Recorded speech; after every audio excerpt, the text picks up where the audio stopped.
안녕하십니까. SPM 리서치의 김영재입니다. 엔비디아 실적이 곧 발표가 되겠죠. 한마디로 자산시장의 하나의 변곡점이 또 될 수도 있다라고 생각이 됩니다.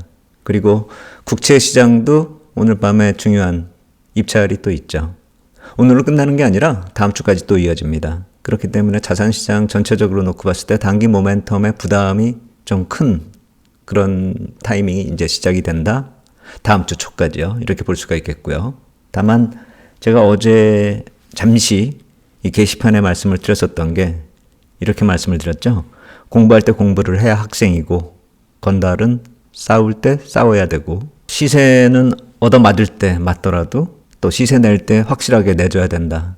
이번에는 엔비디아가 됐건 뭐 다른 AI 종목이 됐건 전체적으로 AI 산업이 얻어맞을 타이밍이 될 수도 있다라고 생각이 돼요. 실제로 최근에 좀 얻어맞고 있는 그런 상황이고요. 하지만 이번이 끝이 아니라 제가 봤을 때는 중기적으로 봤을 때 대형 사이클이 또 다가온다 이런 생각이 들어요. 그래서 얻어맞을 때 얻어맞아야 된다라는 말씀을 드리는 것이고 시세 날 때 또 확실한 시세가 나타나지 않을까 이런 생각이 듭니다. 그 관련된 얘기는 제 주관적으로 말씀을 드리는 게 아니라 그 배경으로 제가 왜 그렇게 생각하는지 그 이유도 같이 말씀을 드리도록 하겠습니다. 보시면은 뭐 엔비디아 홈페이지의 모습입니다. 이런저런 여러 가지 얘기들이 나오고 있어요. 진행 중인 사업들 또 진행 중인 여러 가지 포인트들이 정리가 되어 있는데 지금 중요한 거는 이 사람들이 뭘 하느냐가 중요한 것이 아니라 주가가 너무 많이 올라 있다라는 게 중요한 거죠. 그래서 이 주가가 뒷받침될 수 있는 그런 실적이 나타나는가 그리고 전망이 나타나는가 그것에 대해서 시장이 모두 다 관심을 가지고 또 걱정을 하고 있는 것이죠. 걱정은 이미 시작됐고 시세에 이미 많이 반영이 됐다라고 생각이 됩니다. 한때 뭐 746불까지 올랐었던 그런 모습이 단기적으로 646불, 거의 100불이 떨어졌어요. 10%도 넘게. 종목 관련돼서 주식 옵션 얘기까지도 거론이 되잖아요. 파생상품 거론해가면서 이렇게 예측하는 경우도 또 흔치가 않은데 변동성이 어느 정도 열려있다. 이렇게 거론이 되고 있는 그런 얘기인데 실제로 파생상품 쪽이 거론되는 그런 경우요. 실질적으로 그러한 시세가 과연 나타날 것인지에 대해서는 좀 생각을 해보셔야 될 것 같아요.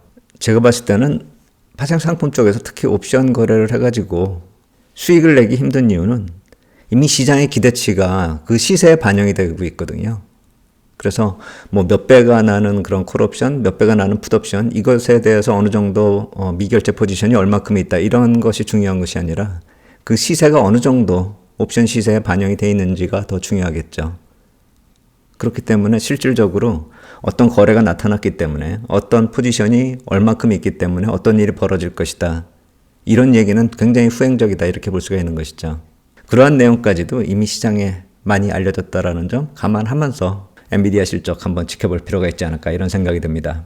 그리고 국채시장 쪽도 오늘 밤부터 20년물, 2년물 FRN 또 내일 30년물 팁스 이렇게 일정이 잡혀 있어요. 입찰이요. 그리고 다음 주에 2년물, 5년물이 월요일에 있고 7년물이 27일에 이렇게 일정이 잡혀 있습니다. 중요한 거는 이 일정들이 마무리가 된 다음에는요. 바로 3월 글로벌 중앙은행의 통화정책 모멘텀으로 진입한다. 이렇게 보시면 될 것 같아요. 국채의 흐름만 먼저 살펴보면요. 지금 4.2에서 4.3 요 레인지에서 이제 위로 가느냐 아래로 가느냐 이것에 대해서 오버슈팅까지도 가능한 그런 구간입니다. 제 생각에는 위로 가면 오버슈팅이라고 생각이 되고 4.2% 아래로 내려가면 안정이 된다 이렇게 볼 수가 있겠죠. 방금 전에 말씀드린 그런 국채 입찰 같은 수급 요인도 있지만 펀더멘탈적으로 놓고 봤을 때 디스인플레이션하고 라스트 마일 얘기가 계속 나오고 있고 최근에는 중립금리 상승 요인까지 거론이 되고 있기 때문에 이 상방 쪽도 가능성을 열어놓고 보셔야 될 것 같아요. 그리고 입찰 일정을 놓고 봤을 때 여기 보시면은 20년물은 제가 만기 돌아오는 게 없기 때문에 많이 부담이 된다 이렇게 말씀드린 그런 종목이고요. 5년물 역시 마찬가지로 만기 대비 증액되는 물량이 큽니다. 더군다나 2년물도 같이 입찰 일정에 속해 있기 때문에요. 그래서 26일 다음 주 월요일이 좀 부담스럽고 오늘 밤도 부담스럽다 이렇게 볼 수가 있겠는데 규모상으로 놓고 보면은 오늘 밤보다 26일이 더 좀 부담스럽고 또 한 가지. 이렇게 수렴이 되고 있는 그 모습 속에는 페드 인사들이 또 스피치를 하는 그런 일정들도 이번 주 후반에 일정들이 잡혀 있습니다. 잘 생각해 보시면 크게 완화될 만한 그런 스피치가 나올 가능성이 별로 없다라는 점을 놓고 보면 시장은 계속 긴장이 지속되면서 물량을 큰 것을 만났을 경우에 좀 안 좋은 그런 모습이 또 이어질 수도 있다라는 점은 우리가 좀 생각을 해봐야 될 것 같아요. 그래서 위쪽으로 올라갈 수 있는 그럴 가능성도 열어놓고 봐야 된다. 물론 그러한 모습이 4.3을 넘는다 해서 뭐 4.5도 넘고 4.7도 넘고 그래서 5를 결국에 향해서 간다 이런 얘기 말씀을 드리는 게 아니라는 점은 제가 몇 번을 말씀을 드렸기 때문에 잘 아실 겁니다. 한번 금리가 변동할 수 있는 폭을 한번 좀 살펴보면은 지금 현재 기준금리에다가 여러 가지 의미의 금리 레벨을 표시를 했습니다. 페드 쪽에서 뽑는 테일러 룰 유틸리티로 뽑으면은 기준금리가 4.2 정도 적정금리다 이렇게 나오고 있는데 지금 인플레이션 데이터들이 좀 상승 추세에 있기 때문에 조금 더 올라갈 수 있다라고 생각이 돼요. 그렇다면 3월경에 한 4.5 정도로 개선이 돼서 나올 수가 있고요. 그리고 CME 페드워치 툴 보면은 연말의 기준금리 확률이 4.25에서 4.5 이걸 나타내고 있죠. 그리고 중립금리 같은 경우는 계속 올라갈 수 있는 그런 여건이 환경 요인이 만들어지고 있기 때문에 2%가 아니라 2.5에서 3% 사이로 이렇게 놓고 보는 게 맞을 것 같아요. 그러면은 금리가 어느 수준에서 움직일 수 있는가 이것도 생각해 보셔야 될 것 같아요. 그래서 지금 4.3% 이 부근에 있는 그런 모습이기 때문에 올라간다라고 하면은 보통 4.5 이상으로 올라가는 건 좀 너무 과하다, 오버슈팅이다 이렇게 볼 수가 있는 것이고 4.25에서 4.5 정도를 보자라고 말씀드린 이유는 여기 있다 이렇게 말씀을 드리는 것이고요. 설사 금리가 다시 안정이 된다 하더라도 예전같이 뭐 4.7 이하로 내려갈 수 있는 것을 기대하기 어려운 이유는 연말 이후의 금리 전망이 그다지 좋아 보이지가 않는 그런 상황이고 또 아래쪽에 중립금리가 올라오고 있는 그런 추세다 이렇게 생각이 되면은 예전같이 3.75 아래로 내려가서 3에서 3.5% 레벨로 진입하는 것이 그다지 그렇게 쉬워 보이지는 않는다 이런 생각이 듭니다. 전체적으로 금리 관련된 지표들을 놓고 봤을 때는 점차 상향되고 있는 그런 모습이 아래쪽으로 하향되는 추세로 바뀔 때까지는 너무 큰 기대를 하기는 어려울 것 같다 이런 생각이 듭니다. 그래서 금리 관련된 그런 모습은 금리가 계속 상승한다 이 추세를 말씀을 드리고자 함이 아니라 단기적으로 모든 지표들이 예전보다 상대적으로 레벨이 한 단계 좀 높아졌다라는 점을 감안하고 금리 볼 필요가 있다 이 말씀을 드리는 것입니다. 그래서 국채 입찰을 지나면서 다음 주 초를 지나면은 어느 정도 안정이 되는 그런 모습으로 나타나고 지금 제가 표시한 이 경로 분석을 놓고 봤을 때는 큰 변동폭보다는 앞으로는 변동할 수 있는 레인지가 3.75에서 4.25 이 정도 레벨을 일단 상정하고 금리 볼 필요가 있지 않을까. 그 이후에 나타날 수 있는 변화 요인들이 생길 때까지는 그 정도로 보는 게 맞지 않을까 이런 생각이 듭니다. 그래서 오늘부터 다음 주 초까지 이어지는 주식과 국채 쪽의 단기 모멘텀으로 인해서 시장이 변동할 수 있는 그런 흐름은 이 정도로 정리하면 되지 않을까 이렇게 생각이 됩니다. 그리고 이런 단기 모멘텀이 지나면 글로벌 중앙은행의 통화정책 쪽으로 모든 관심이 이동할 것이다 이런 생각이 드는데 그 이유는 보시면은 여기까지 일정이 지나고 나면 3월로 들어가면서 28일부터 3월 6일까지는 여유가 좀 있는데 거래일수로 보면 7일 정도 남는 거죠. 그 이후에는 ECB 통화정책 회의가 있고 ECB 통화정책 바로 끝나자마자 블랙아웃 기간으로 들어섭니다. 그리고 19일에 BOJ, 21일에 FOMC 회의로 이어지게 되어 있습니다. 이번에 단기 이벤트성 이런 재료들이 반영이 된 이후에는 관심이 확 바뀔 수가 있다는 점이죠. 그래서 오늘은 추가적으로 제가 말씀을 드리는 게 ECB 쪽은 어떤 스탠스를 가지고 있는가 이걸 살펴보면 통화정책과 더불어서요. AI 산업 쪽도 우리가 또 새로운 시각으로 볼 그럴 모멘텀을 발견할 수 있습니다. 그래서 그거 한번 오늘 살펴보도록 하겠습니다. ECB 쪽에서 발언하는 건 라가르드 총재의 발언은 당연히 중요한 스피치 중에 하나죠. 그분 이외에도 이사벨 슈나벨 이사 같은 경우는 종종 발언을 하는데 의미 있는 발언들을 종종 하세요. 지난번에는 제가 라스트 마일을 이분 통해 가지고 말씀을 드렸는데 이번에는 라스트 마일 뿐만이 아니라 유로존이 왜 IT 쪽에서 특히 AI 쪽에서 뒤떨어졌는가 그리고 생산성 증가하고 더불어서 어떻게 통화정책으로 이어지는지 그것에 대해서 관련된 얘기를 했습니다. 그 얘기 한번 살펴보도록 하겠습니다. 그 내용의 구성이 유로존은 왜 AI 산업 쪽에서 미국에 뒤떨어졌는가 그 이유들을 좀 살펴보고 그리고 생산성 증가가 필요한 배경, 다음에는 생산성 증가와 통화정책 간의 관계, 그리고 항상 이런 문제가 발생이 되면 이제 그 방안이 나오죠. 해결 방안, 생산성 증가의 방안, 그리고 결론 부분. 이렇게 5가지에 대해서 얘기를 했는데 한 10페이지 정도 되는 그런 분량의 보고서거든요. 그걸 다 말씀드리기보다는 좀 정리해가지고 필요한 것만 좀 뽑아봤습니다. 가장 중요한 건 이 생산성 증가와 통화정책과 관련된 그 얘기죠. 그리고 결론 부분. 그것 이외의 내용은 스토리를 이제 파악하는 정도에 짧게 제가 정리해가지고 말씀을 드리도록 하겠습니다. 유로존이 왜 뒤떨어졌는가? 이걸 보면 짧게 보겠습니다. 정책 규제가 높았다. 생산성이 높은 그 하이텍 프론티어 산업인데 진입장벽이 너무 높기 때문에 어느 정도 생산성이 높은 그런 하이텍 프론티어 산업 같은 경우는 진입장벽을 좀 낮춰줘도 되는데 평균 이상의 생산성이 도태되는 그런 정체되는 그런 모습이 나타났다. 이 얘기고요.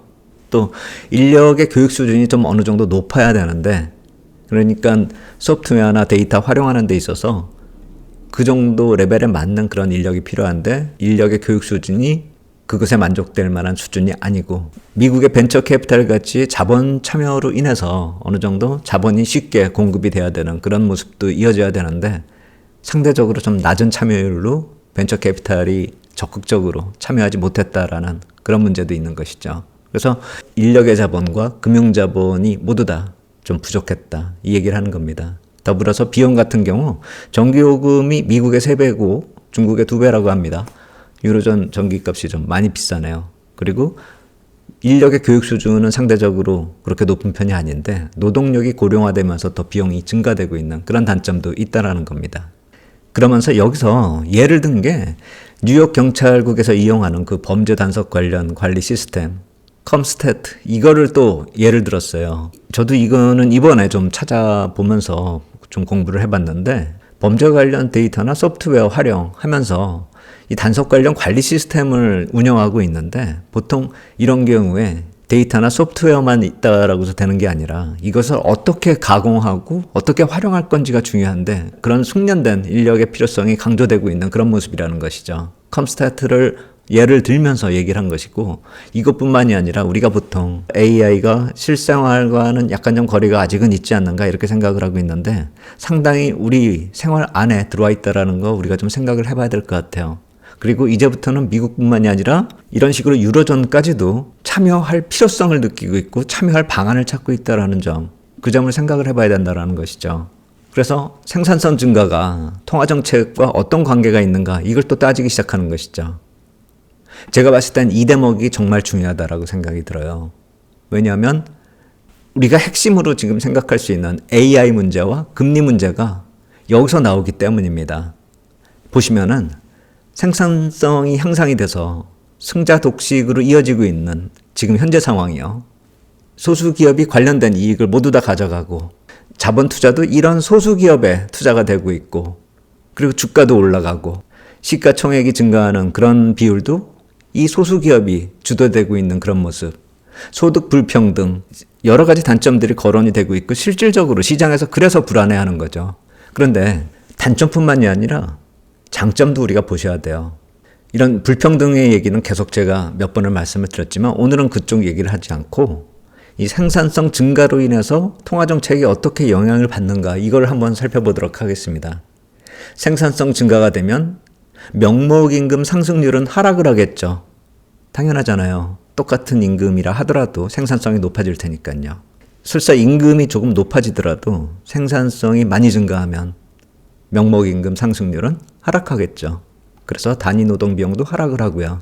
그렇다면 라스트 마일에서 가장 우려되는 요인, 임금발 인플레이션 비용 때문에 기업이 제품 가격을 인상하고 그래서 소비자한테 가격 부담을 전가시키는 그런 위험이 하락한다라는 것이죠. 그렇다면 이 라스트 마일을 위한 통화정책, 그것을 뒷받침할 수 있다라는 것이죠. 라스트 마일의 포인트는 그거라고 말씀드렸잖아요. 임금이 상승해서 기업이 비용 부담이 생겼는데 그 비용 부담을 다시 소비자에게 전가시키는 그것을 통화정책을 써서 총수요를 감소시켜버리면 그렇게 소비자 쪽으로 전가시키지 못한다. 그래서 통화정책으로 막는다. 이 개념인데 그뿐만이 아니라 생산성 증가가 이 통화 정책을 뒷받침하는 그런 효과가 나타날 수 있다라는 점이죠. 그리고 또 하나는 생산성 증가로 인해서 새로운 디스인플레이션이 발생이 될 수 있는데 그 대처에 어느 정도 여유가 생길 수 있다라는 점도 살펴봐야 된다라는 것이죠. 어떤 과정을 거치냐면은 자본의 한계 생산이 증가가 되고 중립금리가 상승할 수 있는 그런 효과가 나타난다라는 겁니다. 잘 생각해 보시면은 명목임금 상승률은 하락하지만 생산성 증가가 만드는 임금 상승도 당연히 만들어지는 것이죠. 그리고 그로 인한 인플레이션이 어느 정도 레벨을 높이는데 임금과 생산성이 동시에 올라가기 때문에 전체적으로 인플레이션 자체가 조금 더 높아지는 그런 효과가 나타난다라는 것이죠. 그래서 중립금리가 상승한다라는 것입니다. 그렇다면 만약에 중립금리가 상승한다라고 한다면 기준금리가 어느 정도 좀 다운되어야 될 그럴 필요성이 감소되죠. 그렇다면은 이것은 무엇을 뜻하느냐? 금리를 올릴 필요도 없게 되는 것이죠. 왜냐하면은 단위 노동 비용이 하락하기 때문에. 근데 디스인플레이션 때문에 인플레이션 절대 수치가 좀 올라간다라고 하더라도 중립금리가 상승을 한다라고 한다면 굳이 금리 인상을 추가적으로 올릴 필요도 없는 것이죠. 기준금리가 많이 상승해서 어느 정도 레벨에 올라 있잖아요. 근데 중립금리가 따라 올라온다라고 한다면 하락할 폭은 점차 줄어드는 것이고 인플레이션이 발생이 되더라도 디스인플레이션 수준 정도만 된다라고 한다면 그래서 어느 한계 수준에 넘어서지 않는 그런 인플레이션이 발생되지 않고 유지된다라고 한다면 금리가 더 올라가는 그런 조정을 할 필요는 없다라는 것이죠.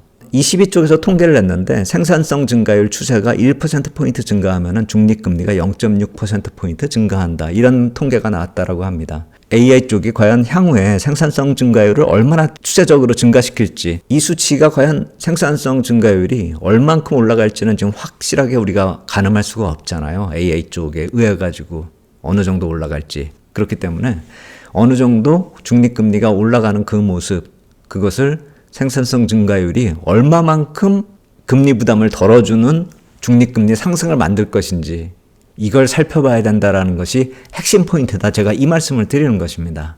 그래서 이 보고서의 결론은 어떻게 나오냐면 여기서 폴 크루먼 교수의 코멘트가 인용이 되는데요. 생산성이 전부는 아니지만 장기적으로는 거의 모든 것이다. 생산성이 중요하다. 이런 식으로 생각을 하시면 될 것 같아요. 미국하고 다른 선진국 간의 기술 격차로 유로 지역의 경쟁력이 강화될 필요가 점차 커지고 있다.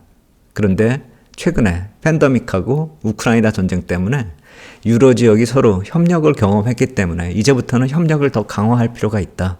그래서 이러한 점을 대처하기에 좋은 타이밍이다. 이 얘기를 하는 겁니다. 왜냐하면은 규제나 관료주의 같은 게 철폐돼야 되기 때문에 국가 간의 협력이 필요하다. 이 얘기를 하는 겁니다. 그리고 제품, 노동, 금융시장 이것이 시너지 효과가 발휘돼야 되기 때문에 국가 간의 협력이 필수적이라는 것이죠. 만약에 이게 해결이 된다라고 한다면 후발주자에서 선두주자로 전환하기 위한 그런 모습들이 가시화될 수 있다. 그렇다면은 생산성이 높아지면서 물가 안정 당연히 따라올 수 있다. 이게 결론입니다. 그렇다면은 제가 말씀을 드렸죠. 이 사람들의 손가락이 뭘 가리키고 있는가? 이 사람들의 논리가 맞느냐 틀리느냐 이건 나중에 따지고 이 사람들이 뭘 진행할 것인가 이걸 살펴보자라는 것입니다. 연결해서 무엇을 생각할 수 있을까 그걸 따져본다면 통화정책에 추가해서 이제 거시경제 정책까지도 중앙은행이 좀 세부적으로 참여를 하기 시작했다라는 점. 제가 이건 작년에 잭슨홀 미팅 때도 이러한 모습들이 자꾸 거론돼 왔었다라는 점 제가 말씀을 드렸었잖아요. 단순히 통화정책 회의가 아니라 경제 전반적으로 경제 블록에 대해서도 얘기를 하고 경제 블록이 어떤 방향으로 진행이 되어야 될 것인가 이것에 대해서 얘기를 시작하고 있다는 것이죠. 그래서 이번에도 달라진 중앙은행의 위상을 다시 한번 확인할 수 있었다. 이게 포인트고요. 통화정책과 관련된 키워드로 살펴본다면 디스인플레이션하고 그로 인해서 중립금리가 상승할 수 있다. 이 점 중요 포인트라고 또 생각이 됩니다. 여기 진행되어야 할 사안들 여러 가지 얘기하고 있잖아요. 이게 단기간에 해결될 수 있는 문제가 아니잖아요. 중장기적 목표란 말입니다. 그렇다면 그러한 목표들이 해결될 때까지 통화정책이 빠르게 변화되기 힘들죠. 빠른 금리 인하 가능성은 점점 줄어들고 있다. 이걸 봐야 되는 것이죠. 그 타겟이 또 AI 관련 산업이라는 것입니다. 그렇다면 엔비디아 실적 발표 이 타이밍에 맞춰가지고 AI 관련 산업이 정점을 찍는 게 아니라 이제부턴 지역별로, 경제 블록별로 확산 가능성까지도 생각을 해봐야 된다. 이 점을 봐야 될 것 같아요. 투자 관점에서 단기적으로 충격이 나타날 수 있다라고 생각이 되거든요. 하지만 중장기 관점에서는 다른 방식의 접근이 필요하다 이런 생각이 들어요. 엔비디아 주가가 단기 정점을 치고 조정을 받는다. 그리고 향후 중기적으로 전망에 있어서 경쟁자가 나타난다. 이런 얘기는 충분히 나올 수 있다라고 생각이 들어요. 만약에 산업을 관찰하는 입장에서 놓고 본다면 그렇다면 엔비디아하고 경쟁하는 그 업체가 어디일까? 그 산업은 어떻게 누구에 의해서 주도가 될 것인가? 어느 경제 블록에서 또 나타날 것인가? 이걸 찾아야 하는 게 이 포인트다 이렇게 생각이 들어요. 엔비디아 실적 발표는 다시 말씀을 드리지만 정점이 아니라 새로운 확산의 시작이다. 이 관점으로 볼 필요가 있다. 이런 생각이 듭니다. 오늘 여기까지 하도록 하겠습니다. 감사합니다.